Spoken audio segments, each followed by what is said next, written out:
Okay. So 18 months, and she's going to talk today about if she was a new coach or if she was starting over right now, all of the things that she would do now, or she would do differently than she did when she first started. So she's going to bring a ton of wisdom, a ton of experience to our team, and it's going to be really helpful. And I'm really appreciative of her jumping on here. So if you don't care, just maybe kind of tell a little bit about yourself, and then you just go for it. So thank you. Cool. Okay, well, I'll try and keep this short and brief. Like I said to Tate a minute ago, I haven't got any slides or anything like that, but I will make sure that I send Tate the notes over. Just not massively organized. That's one of my downfalls, but that's okay. So like Tate said, I've been coaching for about 18 months. I signed up as a coach when the opportunity launched in the UK. So I've been doing this for a little while now. I live in the UK, hence the accent. This is not American. And I live with my daughter, who is 2, my husband and 2 fur babies, little fur crazy things. I actually also work. I work 3 days a week in the National Health Service in research as a research director. So I have quite a senior job, and that's quite stressful as well. So for me, I have to fit coaching in part-time, but it's something that I love, and I do it because I'm really passionate about helping people, and it's also wonderful that I get to earn an extra income doing something that I really enjoy doing. So that for me was a real kind of motivator for wanting to get started. The fact that I don't tend to be able, I don't feel like I'm helping people in my NHS job as much as I would like. So this was kind of like that little extra boost. So I put on quite a lot of weight during my pregnancy with Lila, and Beachbody programs helped me lose it. And I've never been quite so consistent with my working out. I used to yo-yo a lot, and actually 2B Mindset has really helped me with so much of my nutrition issues and mental battles that I have with eating. So yeah, it's just got me on the straight and narrow. So do you want me to just jump in, Tate, and go through some of the things? Would that be helpful? Yeah, absolutely. Go ahead. And if any of you have a piece of paper and pen, I would highly recommend taking notes. So yeah, go for it whenever you're ready. And feel free to ask any questions as well. So I think one of the things that happens when we first start coaching is that it can feel really, really overwhelming, and you can feel like there's all of this stuff that you need to know, and you need to know everything, and you want to know about the compensation plan, and you want to know about all the programs, and you want to know all about the supplements, and you want to know everything, and there's all this training, and you see, and it can be so overwhelming, and you're just thinking like, oh my God, I don't even know where to start. And also, almost that can then, I found that can actually cause me to kind of freak out a little bit, step aside, and then not want to do anything. And know that that's completely normal. Everyone feels exactly like that. And the thing that I would say is you've just got to lean into that and kind of, get excited. Don't be nervous about it. And don't feel like you need to know everything. And I'm going to that's what these tips are kind of based on, and really based around the 4 vital behaviors. That's why they're there. And these are kind of really, really helpful. And I think that sometimes there is so much training. You want to do this and you want to do that, and want to go, and you could spend hours upon hours upon hours just watching and listening to trainings. That is not going to take your business forward. And that kind of paralysis, you want to kind of get going. You're your own boss. And if you were to open a business down the road, rent a shop or something like that, you would want to start making money straight away. And that paralysis from being overwhelmed isn't going to help you move in that right direction. So you need to lean in and take action straight away is kind of my first top tip. So kind of thinking about where we start, about being a product of the product and our first vital behavior. Really, that's what I would say. It's about starting with you and doing the workouts, drinking your Shakeology, following the meal plan, whether that's Ultimate Portion Fix, 2B Mindset, whatever works for you, and document your journey and share it. So many people say to me, well, I don't know if I want to sign up as a coach yet. I haven't really started my journey, but I really do want to help other people. And what I say to people is, well, actually, you're going to be so much more relatable than maybe I am, because I've been doing this for 2 years, and I'm probably people want to be with you and join and see you change, and they don't want to see you fall off, or they don't want to see an end result, because they want to see your journey and your struggles and your wins and all of that sort of stuff. So sharing the good, the bad and the ugly, and being prepared to be vulnerable is really, really important. Like even now I'm still like, oh, I don't want to share that, or oh, I look bad in that picture. Just share it, because actually people don't want to see this picture perfect Barbie. They don't want to see that. They want to see you. And you really get a chance to do that, especially in Instagram or Facebook stories. And that's what I try and do, is try and show my my daily life, no makeup on, etc., warts and all. And I think that people really relate to that. And if you start doing that now, it will be the people that are watching you now. They might not start now, but they will be the people that will watch you, and they will join you at some point in the future. So that's definitely something. Keep remembering to share, and do remember curiosity marketing. Come join my To Be Mindset, or I've got my beach bars there. Like it is a bit icky. And doesn't necessarily work. We have so many ways that we can express and talk about our products without kind of shoving it in people's faces, and there's loads of ways that you can do that. And people don't don't tell me that you're selling me. I remember that was something that Chalene Johnson said, one of the first things that I ever watched, and it's true. You don't want to feel like you're being sold to. At the same time, where do you go now these days to go and buy products? Like so often I'm on Instagram or I'm on Facebook, and I will buy products from there. So people are there for some of those reasons, but they don't want it icky in their face, like buy this, buy this. You get what I'm saying? So just start working on you. And the other thing that I do as well is I say to my new coaches, write down the people in your life that you want to do this with. So not who you think need. So I know that we talk about who needs the product, or who could do, or who whine about wanting to lose weight or get healthy, because most of society are like that. But one of the things I say to people, and this is one of the things actually that I think about when I'm talking to any prospects still, is, oh, that person I really, really like, or if in real life that's the sort of person I'd be going out for a glass of wine with. Those are the people that I want to do this with, because they're my tribe. So if they're your people and they're your friends, reaching out to them and saying, look, I'm doing this. I want to do it with people that I know. Why don't we do this together? And why don't we kind of keep each other accountable? And getting people to write a list of all of those people. And I still do it regularly now, because we do almost, again, we get this paralysis and fear of having those conversations, but actually going and having those conversations, it's a great starter. I did that with family and friends, and they were the first couple of people that I signed up and joined me.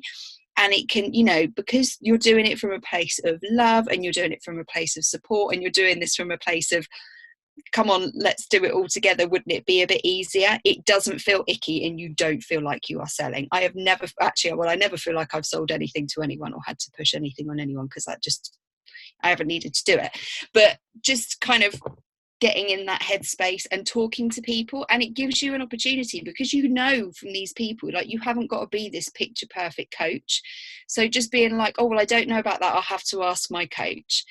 It gives you an opportunity to start trialing out some of those conversations with people that you know, versus having to have those conversations with strangers. So that's the thing about working on you. Do your personal development. So no one is too good to do personal development. And our coach Scotty, he still does personal development 8.5 years, 9 years on. But what I would say is, find the books that are the areas that you really need to focus on. If it doesn't resonate with you, stop reading or listening to it. So I think that we often think like, oh, well, I've started this book, I've got to finish it. But if it really isn't helping you with what you need to work on at any given moment, stop reading it. Go and find something that is. If your block is about procrastinating, why the devil are you listening to something about being more confident? you need to go and work on that block of procrastination at that point. So that's what I would always say, is really make sure that you are listening to things that are going to be helpful for where you're at the moment. There's a couple of great starter books that I was recommended at the time. The Compound Effect is a great one. I have got a copy somewhere on my bookshelf, and it's got like 1 million tabs in it. Another one is if you're probably resonates a bit more with women, but You're a Badass. That's a great book. And the other one is Be Obsessed or Be Averaged, which is by Grant Cardone. He is I have a bit of a love-hate relationship with him. He is a very interesting character, and he isn't everyone's cup of tea, but he is quite to the point, quite direct, and yeah, it's a good book in terms of kind of like leveling up and starting your business. But I think once you've started to get a few books under your belt, I would really say find the books that really resonate and re-listen or reread to them as much as you can. So I have a couple that I listen to constantly. If I've finished a book and I'm waiting for my next credit on Audible or whatever, I will just re-listen to some of those books in my car. So one of those is The 5-Second Rule by Mel Robbins, and another one is Girl Wash Your Face. And because they resonate with me, and just doing that and hearing them, the more and more you hear them, because I don't know about you, but I'm often doing it when I'm driving or I've got Lila in the background and nothing's sinking in. So I have to listen to things on multiple occasions. And anyway, with those, share what you learn, share it on your social media post. Think about one thing you've learned that day and share it in your story, share it on your page. It gives you stuff like, we're constantly like, oh God, you get to the end of the day, oh, I don't know, I haven't posted on social media, what am I going to post? And then you put something really crap that you need to be really thinking about those posts, and you need to, I'm going to talk a bit more about planning in a second, but that gives you opportunity to create a bit of content. So I quite like that. But really make sure that you implement what you learn. You can say, oh, I've read 100 personal development books in the last however many days or however many months, but if you're not using what you learn, you're better off reading 10 pages and implementing one thing that day than you are reading 50 pages and implementing nothing. So I would say 15 minutes is a great place to start. I'm a really, really slow reader, so I cannot read all that quickly, and just taking one small nugget and trying to implement that. And I would always say, if you get to the end of a book and there's one big take home message, like really focus on that. One message is better than none, if that makes sense. So take action. The other thing I wanted to mention in terms of personal development and growth, you have to do your goal setting. You have to do goal setting. You have to think about it in terms of dreaming really big, your 10-year ambitions, where you want to be in your life, how your life looks, what it looks like, and you need to write that down daily. So I journal every morning about what it is that I want from life, and what are your year goals and why is that important to you. So goal setting is massive.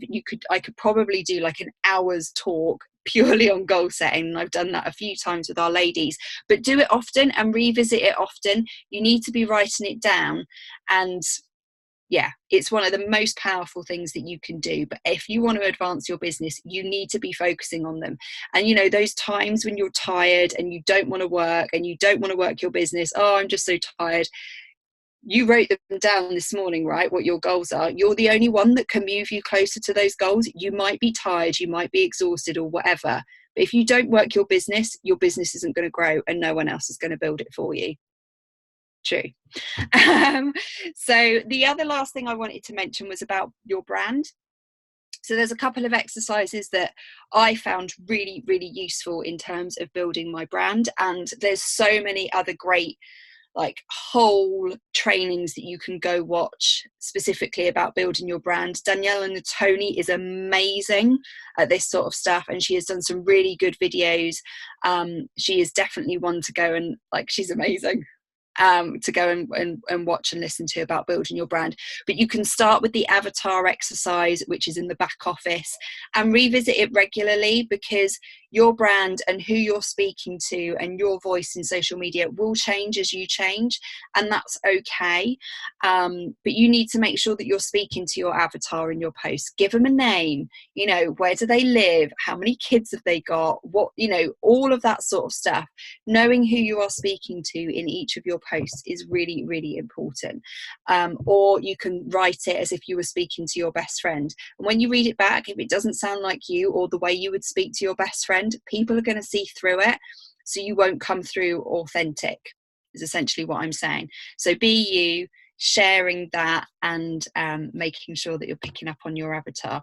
You can then obviously, then there's some really nice stuff actually in the coach office about Instagram, but you can then go and build your hashtags from the things about your avatar. And again, being you, and this doesn't need to be a social media training in terms of hashtags, but you know, don't use single word hashtags and that sort of stuff, and don't use hashtags that are too big, because if they are so big, and one of the things that I've picked up on is there's certain hashtags that all Beachbody coaches seem to use, and I'm bumping into a lot of coaches. I'm like, oh brilliant, your page looks fabulous, you're a coach. So you want to make sure that they are really relevant to you. So if I just use toddler mum all the time, I've been finding everyone uses toddler mum. So I've got to switch my hashtags, and you can refresh them and just keep going. It's just something worth doing. The next thing about the next vital behavior is the connect, invite, follow up. Use the BAT tool, the business activity tracker. Beachbody have put that together because that's how people are building their business. Now, like, you might be like me, you might be doing this as a part-time thing, you might only have an hour a day, and you might be looking out and freaking out because it says do 25 minutes of this, do X minutes of that. What I would say is downscale. If you only have an hour, downscale the time. Yeah, so if you only have an hour, you can do a power hour. Start with the things that you don't want to do the most. For me, it's the invites. So start with the thing that you procrastinate on the most. Do that, and I will set alarms on my phone. So I've got an hour, so I know I've got 10 minutes to do that. Then I've got to move on to this, and I will literally keep setting alarms and do it together. Like, we've done a couple of power hours together in our team, and I find that that's quite motivating. We need to do more of those. But yeah, so if you haven't got an hour, that's fine. Segregate it, break it up, and do it where you can. If you're getting a little bit lost in terms of, well, when do I connect, when do I invite, and when do I follow up, the David Atkins National Wake Up Call was a really good one about how to prospect and move people through that funnel. That's a really great one. And do make sure you're doing call to action posts, whether that's in your stories or you know, in your what is it called? Tiles. That's what I was, because then it just allows you to start conversations with people and being a bit more direct in your invites. Recognition is obviously a massive part. Now, one of the things that people often say is, well, I don't feel like I have anyone to recognize, especially if I'm a new coach.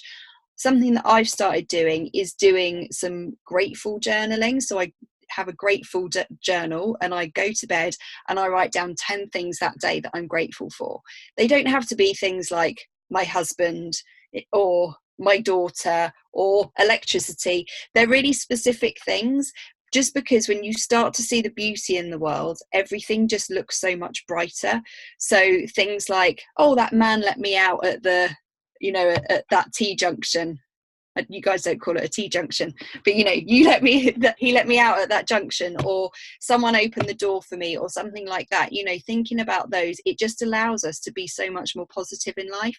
And that is one of the things that I think I've noticed about Beachbody coaches. We're all so dang positive. It's because they all do things like this, but I tell you what, it leaks into us, and we feel like we're in some kind of weird cult, right? Because we're all these happy-go-lucky like people. But it's true. What you then, you know, you start doing that sort of thing, you sow that into the world, and your life does become a much brighter and happier place. Like, that has definitely happened for me. And I do think that some of the kind of gratefulness journaling and that sort of thing, and telling people when you're grateful for them, like, we are crap, especially us Brits as a society. We are, you know, we're really thankful for people, and we go and tell our friends or our spouse, oh, such and such, oh, it was so nice that they did this. Why don't we tell them? Go and tell that person, for crying out loud. So that sort of stuff. Being prepared to speak our truth and speak our mind and say stuff, I think is really, really important.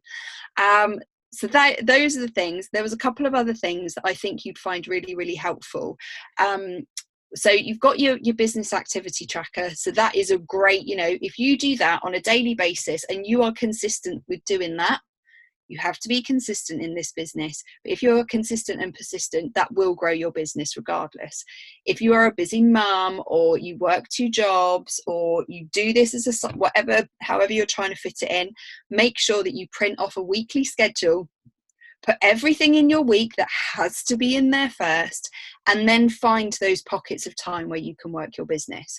So I know, for example, I have to drop Lila off at 9 in the morning, then I have a class, then I fill all of that into my day first, into my week first of all, and I do that at the beginning of the week. So then I can see, oh right, okay, so I would normally work my business here. I can't because I've got this. Where else am I going to find it? And actually, in doing that, you don't realize how much time you have. And I will schedule everything in. I will schedule from getting up and having my coffee, to my personal development, to putting my workout in there, to my meditation. Everything goes in there. So I can then go, oh yeah, I do actually have an hour or 2 there. And it just allows you to free up some of that space. So when we don't think we have time, or we are very, very hectic, because again, if we are hectic, we often go into this paralysis mode, and that isn't going to help us move our business forward. The other thing I would suggest is to get an accountability partner. So finding someone, once you've done your goal setting, finding someone that wants the same things as you by the end of the year is a really good way of keeping each other on track and kind of, giving each other a little bit of a spur. And I find that helpful.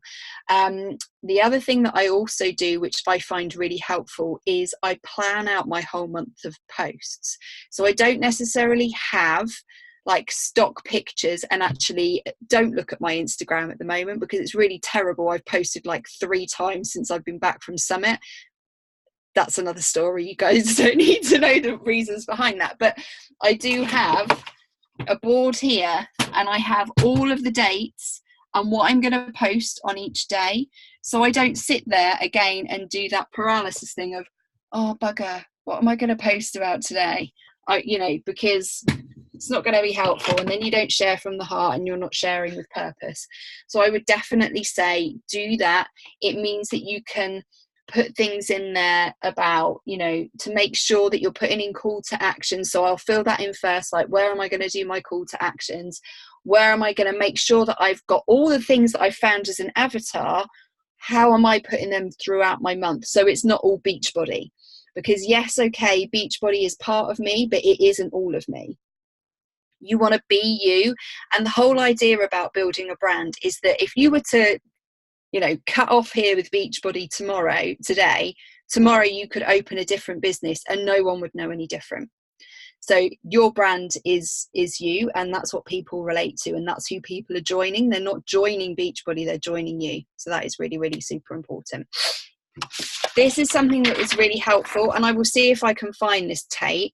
So this is a coach checklist that Daniela Latoni gives to her coaches, and this is something that I do on a monthly basis, and I tick it off. Just allows me to kind of keep a bit of a track on feeling that I'm being kind of purposeful with my posts and like my strategy and that sort of stuff. And that's about it. Yeah, that's awesome. A lot. Sorry, that was incredible. No, I like to talk. I learned a lot from that, and I mean, I could speak with you forever about how to work on my Instagram and all that stuff. There's so much more we could get into as far as that goes. And like you were talking about with personal development, there's so much of this, guys, that doesn't even have to deal with like Beachbody. Like, it's just like your own life and bettering yourself, and that's what makes this business so cool. So I loved everything that you had to share there. That was really amazing, and we can do a lot with that. And there were some things like with some marketing type things that I was going to discuss too, and you actually touched on a couple of them, which is awesome. When you talked about one being a product of the product, that was number one on my list of, things that you have to do. One thing I would add is that something that I learned from Summit, and you sort of talked on it a little bit there, but is to kind of come up with 5 things that sort of make you who you are. And like you were talking about, sort of in your bio, that kind of describes like, this is who I am, and these are the kind of people that are going to follow me. Like, the people that connect with those 5 things are your people.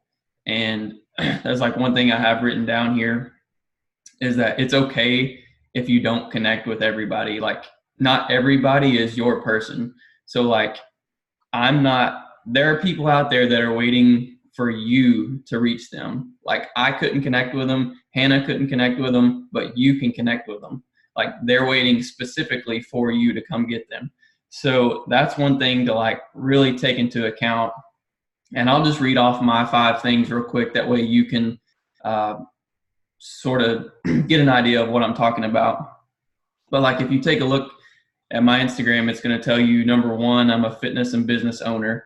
Part of that is that I do work in a family grocery business as well. So they kind of bounce back and forth on each other. And it's crazy actually how much I've learned from this business that carries over into the other business. And they really balance out, really well. Number 2, I'm a husband. Number 3, I am a doodle dad. So got a golden doodle. And it's crazy how many people send me messages about him and how we connect in that way. I'm a Christian, I'm faith-based, and I'm number 5, I'm a former athlete. So like, those are my people, and those are the people that I connect with best. Trust me, there are people that send me messages and it gets just like, I don't connect with them at all, and it just goes south from the first message. So like, just remember that. And then when you talked about being a product of the product, one thing that I do get a lot from other coaches that have been doing this a while is you'll get somebody who sends you a message saying, hey, I see you're doing, such and such. You're being, you've had some success early on. What are you doing to reach that success? And then I'll go look at their social media or something, and they're in the weight room doing a barbell bench press something or other. And I'm not saying there's anything wrong with that. Like, if that's what you want to do, that's perfectly fine. But being honest with you, like, if you're not doing the Beachbody programs and you're trying to sell a Beachbody program, that's not going to work. Like, you're going to have a really hard time getting somebody to buy in to what you're doing if you're not doing it as well. On top of that, you don't at all. You do not have to be a fit human being to be successful at this business. Like, by no means do you have to be fit, but you do, like Hannah was saying, you do have to like be showing your transformation as you go. Like, you can't just, you can't just stay the exact same for 6 months and pray that people are going to hop on, and like, they're not going to want to follow you on your journey if you're not seeing any change yourself. So like, that's something that I would, definitely stress to people. Curiosity marketing, a huge thing in my opinion. I was terrible at this when I first started. Actually, I think Scotty just like watched me for a week and then just like sent me Raina Odell's video, like, here, watch this. I was like, thanks, Scotty, hint taken. But that's something that I've posted in my coach's Facebook group, and I would highly recommend, if you haven't watched it, go back and watch it. If you know Raina, she's pretty blunt about the way she puts things, but it's worth it. Like, the way that I market Morning Meltdown 100, I'm not going to go on there and tell the world that I'm doing Morning Meltdown 100 today and talk all about Beachbody and Shakeology, and like, that's not the stuff that I'm going to be talking about. I'm going to talk about the new 100 workout program, or my nutrition shake, or anything to get them curious about what I'm doing. because if I tell them everything about the product, then they can just go onto teambeachbody.com, order their supplies and their workout, and never talk to me ever. And I don't get any credit for any of that. So, yeah, I mean, that explains itself right there. Let's see, I had a couple more things I was going to talk about. Creating FOMO, that's a huge one. That's kind of probably heard that a lot before, but just the fear of missing out. You want people to want to be part of what you're doing. They should be so like intrigued by your stories and your posts that they clearly like they want to be part of what you're doing so badly that they will reach out to you. And I hear people talk about creating FOMO all the time, but honestly, I don't think I'd really ever heard anybody tell me how to create FOMO. Like, I think that's a part that people tend to miss. And one of those things, like Hannah was talking about, like how this business does a really good job of like building each other up and bragging on each other. And for example, like any customer or client that I have that sends me a message saying, hey, I've lost 5 pounds this week, like I'm immediately going to screenshot that and post it on my stories. And I'm going to brag on that person and let them know how awesome they are and all of that. Like, I want people to want to be that person. Like that's what we're going for. So that's a huge part of it. And then Hannah went into a lot more on, on just posting in general, 5 to 10 stories a day, 1 to 2 posts, however you want to do it, but do it with a lot of thought in the way that Hannah was talking about. So those are just some quick tips I wanted to throw in there. I think that was a super helpful call, and I'm so glad that we got that recorded, and I'll definitely send that to you so that you can share it with your team as well. You may have recorded it also, but no, I didn't. So yeah, no. One of the other things that I would say is that I think with your tiles and especially with Instagram, is people get so caught up about their pictures not looking good enough or in a certain way. I know I still do, even like 18 months in. Honestly, don't worry about it. I think at first, just lean in, start with the vital behaviors, start with the business activity tracker, and don't worry too much. Like, those are all things that you can finesse along the way. And people on Instagram, they stop because they see something that's cute, it makes them laugh, or it makes them scared.